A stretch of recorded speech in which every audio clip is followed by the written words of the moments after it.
Hello, हाय, welcome, नमस्ते। मेरा नाम ऋतिक और आज हम फिर से बात करने वाले हैं एक और इंटरेस्टिंग कंसेप्ट की।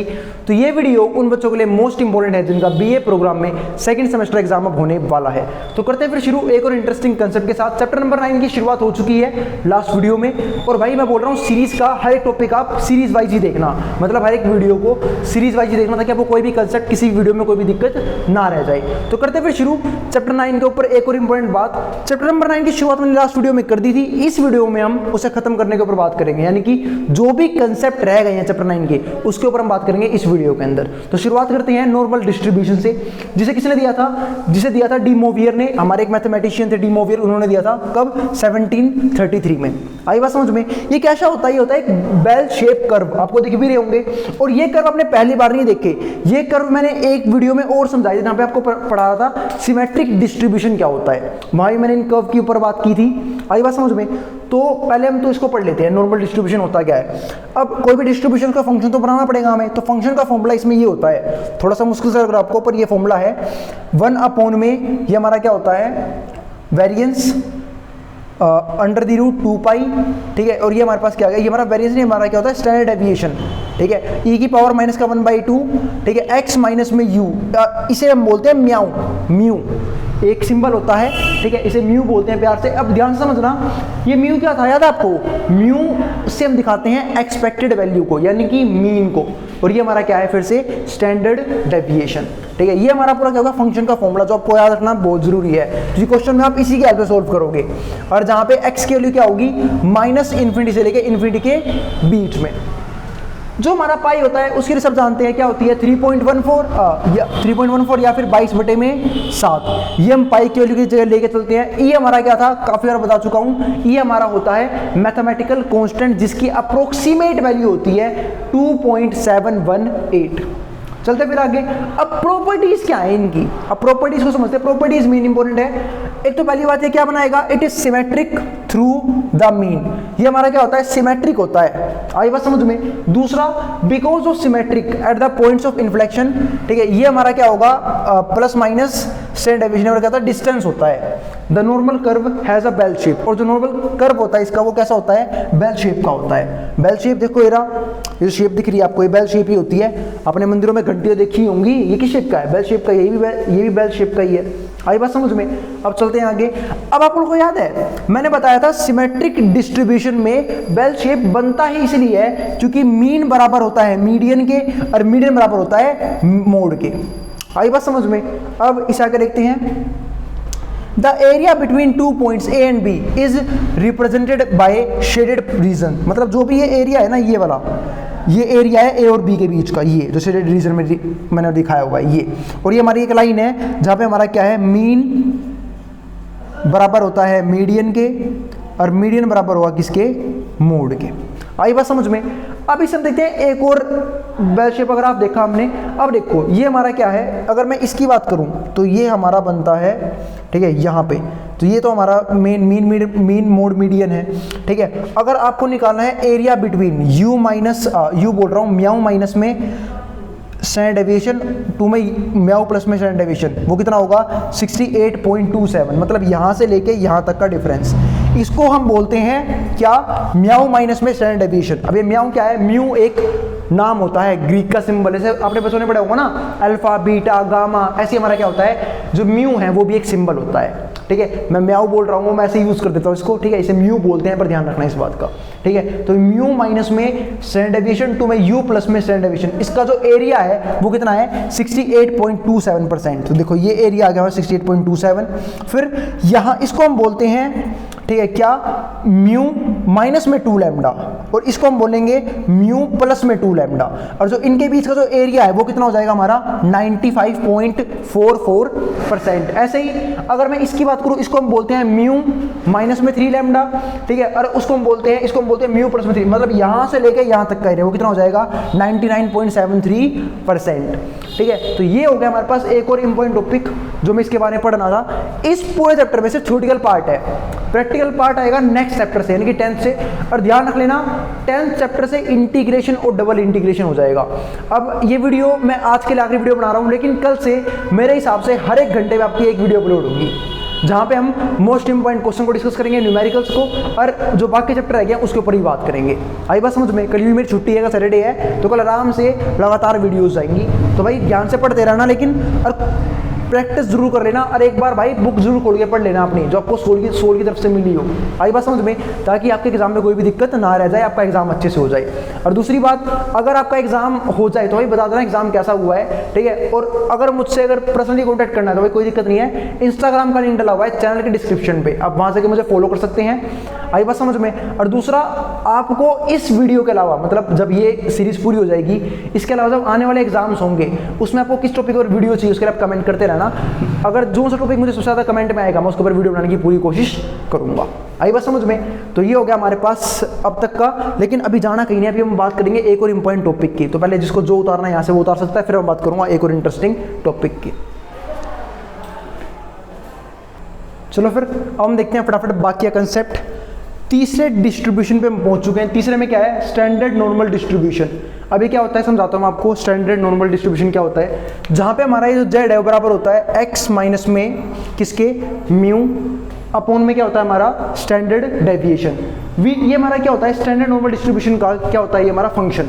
We obtain standard normal variable Z, हमें ये मिल जाएगा जेड दैट हैज, जब हमारा क्या हो? ये बराबर हो 0 के, एंड स्टैंडर्ड डेविएशन हमारे पास क्या हो? गिवन हो। मतलब तो हमें ये गिवन हो और स्टैंडर्ड डेविएशन भी गिवन हो, तो हम ये आराम से ये निकाल सकते हैं। एक क्वेश्चन आपको समझाऊंगा अभी। अब इसकी प्रॉपर्टी क्या होती है? इसकी प्रॉपर्टी ये होती है कि अगर आप x की वैल्यू a से लेके b के बीच में ले रहे हो, चाहे आप a को इंक्लूड कर रहे हो और b को इंक्लूड नहीं कर रहे, चाहे आप a को इंक्लूड कर रहे हो a को इंक्लूड नहीं कर रहे, b को कर रहे हो, चाहे आप दोनों को इंक्लूड कर रहे हो, ये सारी बातें हमारी क्या होती हैं? इक्वल ही होती हैं, इससे कोई फर्क नहीं पड़ता। इसका मतलब साफ सीधी बात ही है भाई, यहाँ पे ए और बी है, कोई फर्क नहीं पड़ता कि चाहे तुम ए और बी लो, चाहे मत लो, चाहे दोनों में से एक लो, चाहे दोनों ही मत लो, कोई फर्क नहीं पड़ता। ये बात ही हमारी क्या होती है? पहली प्रॉपर्टी किसकी? स्टैंडर्ड नॉर्मल डिस्ट्रीब्यूशन की। अब दूसरी प्रॉपर्टी कौन सी आती है? In standard normal curve area at the right and left, और जो एरिया है वो ऐसे आएगा, तो एरिया ऑफ 0 इज 0.5। ये हमारी क्या है? दूसरी प्रॉपर्टी, ठीक है, जिसमें हमारा क्या होता है? प्रोबेबिलिटी माइनस सी से बड़ा होगा जेड, और जेड से बड़ा कौन होगा? 0। और यहाँ पे क्या होगा दूसरी केस में कि जेड जो होगा 0 से बड़ा होगा, और फिर जो सी है वो हमारा जेड से ही बड़ा होगा। मतलब ये केस और ये इसका अपोजिट केस दोनों क्या होंगे? इक्वल होंगे। एक क्वेश्चन करते हैं, आपको बेटर तरीके से समझ में आएगा इस क्वेश्चन से। उसने बोला क्या है? If x is normally distributed with mean, अगर x जो है हमारा वो नॉर्मली डिस्ट्रीब्यूट किया गया है इस मीन में। मीन हमारा पास क्या है? ये रहा, बराबर है 30 के। और जो हमारा वेरिएंस है, वेरिएंस कितना है?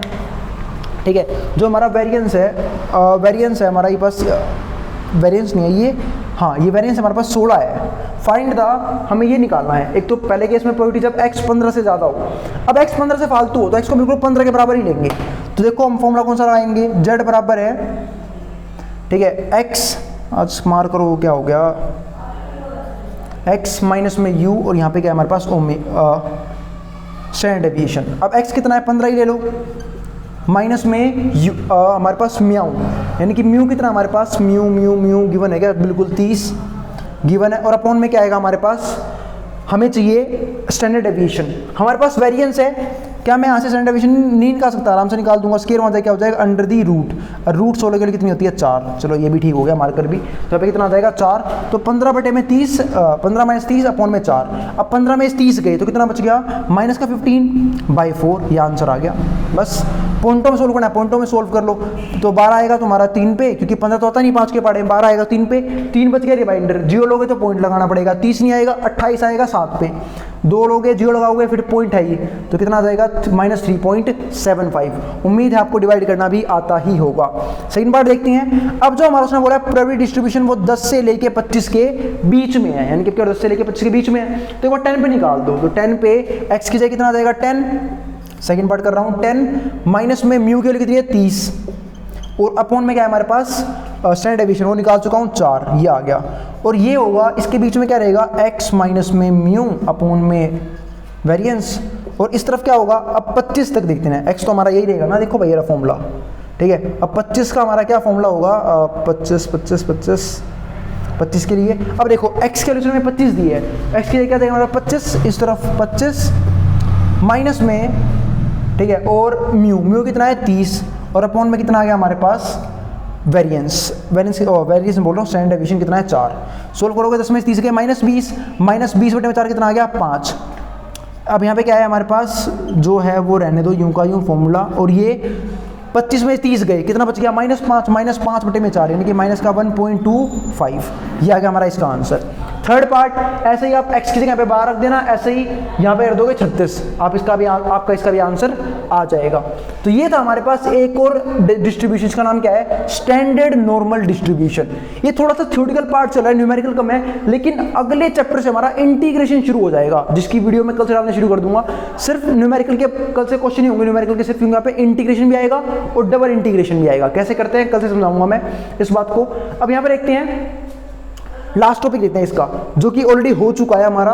अब इसे सबको पता है, इसे हम क्या बोलते हैं, बेल शेप कर्व, इसको हम बोलते हैं ना। और ये कब बनता है, जब mean equals to median equals to mode हो, यानी कि मीन मोड मीडियन तीनों क्या हो बराबर हो, तो हमारा क्या बनता है, ये वाला केस बनता है। ये मैंने कब समझाया था, जब मैंने आपको समझाया था स्क्यूनेस, याद होगा आप लोगों को, ठीक है। और ऐसे ही इसको हम क्या बोलते हैं, इसको हम बोलते हैं पॉजिटिवली स्क्यूड, याद होगा, इसे हम क्या बोलते हैं, पॉजिटिवली स्क्यूड। जो कब बनता है, जब मीन बराबर हो, मीन बड़ा हो मीडियन से और मीडियन बड़ा हो मोड से। और इसे हम बोलते हैं नेगेटिवली स्क्यूड। ये कब बनता है, जब मीन छोटा हो मीडियन से और मीडियन छोटा हो किससे, मोड से, मतलब बिल्कुल इसका उल्टा। इसे हम बोलते हैं पॉजिटिवली स्क्यूड, इसे बोलते हैं नेगेटिवली स्क्यूड। इसके ऊपर वीडियो बनाई थी मैंने जब मैंने स्क्यूनेस करवाया था। अब चलते हैं लास्ट टॉपिक यानी कि कार्टोसिस पे। अब इसमें हमारे 3 तरह के कार्टोसिस होते हैं। एक होता है लेप्टोकोर्टिक, ये कब बनता है, जब भाई सबसे बड़ा पीक बने, मतलब सबसे बड़ा हमारा क्या बने, टॉप बने, पीक बने। एक होता है प्लेट, इसे बोलते हैं प्लेटी कर्टिक, ये क्रोटिक। अब इसे हम क्या बोल लेंगे, ये हमारा कब बनेगा उसको मैं समझा देता हूँ। जब ये हमारा मिड शेप का बने, मिड शेप का बोल रहा हूँ, बिल्कुल नीचे बने, ये बिल्कुल लोएस्ट शेप का बने, बिल्कुल यूं चिपका हुआ, एक तरह से बिल्कुल फ्लैट बने, तब हमारा क्या बनेगा, वो प्लेटिकोटिक। और एक बनेगा हमारा मेसोकोटिक। ये कब बनेगा, जब मिड साइज की पीक हो, यानी कि जो पीक हो किस साइज की हो, मिड साइज की हो, तो हमारी क्या बनेगा, मेसोकोटिक। तो ये हमारे सारे क्या थे, कार्टोसिस के टॉपिक, ठीक है। तो कार्टोसिस बस 3 तरह के होते हैं, एक ये, एक ये, एक ये, और तीनों हमारे डिस्ट्रीब्यूशन भी खत्म हो गए हैं। इसके साथ ही हमारा इसका न्यूमेरिकल भी खत्म हो गया। और भाई थर्ड पार्ट कर लेना इसका आराम से, आराम से कर लोगे यार, करके दिखाऊंगा भी। ये भी देखो यहाँ 12 पुट कर दो, कहाँ पे 12 पुट कर दोगे, फॉर्मूले के अंदर, x की जगह 12 माइनस में म्यू, वो तो फिक्स है 30 ही रहेगा, और डिवाइड पे कितना हमने निकाला था अपना 4, वो क्या था, स्टैंडर्ड डेविएशन, और बीच में यही रहेगा x माइनस में m अपॉन में स्टैंडर्ड डेविएशन, और यहाँ पे हो जाएगा 30 से 36 के बीच में, तो 36 माइनस में कितना हो जाएगा 30, और अपॉन में क्या जाएगा फिर से 4। तो जो सोल्व करूंगा तो 12 में से 30 के माइनस का 28, माइनस 28 बटे में 4 माइनस 7, और यहाँ पे रहेगा x माइनस में m अपॉन में ये, और 36 में 30 के 6 बटे में 4 यानी 2/3 आ गया आंसर, ये रहा। तो ये थे हमारे तीनों केस न्यूमेरिकल के, जो हमने किए किसके, स्टैंडर्ड नॉर्मल डिस्ट्रीब्यूशन के। आई बात समझ में। तो ये हमारे कुछ डिस्ट्रीब्यूशन थे कंटिन्यूअस के लिए, और जो हमारा 8 चैप्टर था वहाँ मैंने पढ़ा था किसके लिए, डिस्क्रीट के लिए। तो डिस्क्रीट भी खत्म हो गया और कंटिन्यूअस भी खत्म हो गया है, ठीक है। कल से हम किसी और टॉपिक की बात करेंगे, ठीक है। मिलते हैं फिर अगली वीडियो में। जिसको जो उतारना है, स्क्रीनशॉट लेना, वो ले सकता है, मैं हट रहा हूँ बोर्ड के सामने से।